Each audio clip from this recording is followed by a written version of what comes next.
वाटपाच्या विहिरीबाबत ही गोष्ट नमूद केली नाही तर विहिरीचे पाणी होईल बंद।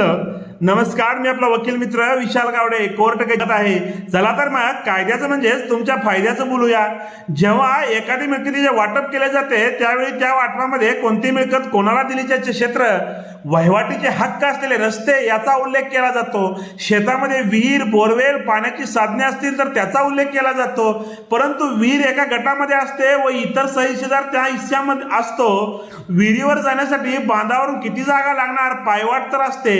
असे म्हणून आपण विहिरीवर जाण्यासाठीच्या रस्ता व वाटपाच्या किंवा खरेदी खतामध्ये लिहित नाही, परंतु पुन्हा विहिरीवर जाण्या येण्यासाठी रस्ता अडवला जातो। त्यामुळे विहिरीवर पाणी घेणे मुश्किल होऊन जाते। त्यामुळे वाटप करीत असताना किंवा खरेदी घेत असताना विहिरीवर जाण्या येण्यासाठी कोणत्या दिशेच्या बांधावरून कोणाकडून कोणीकडे जाण्याचा ही विहिरीपर्यंतचा पायवाट आहे व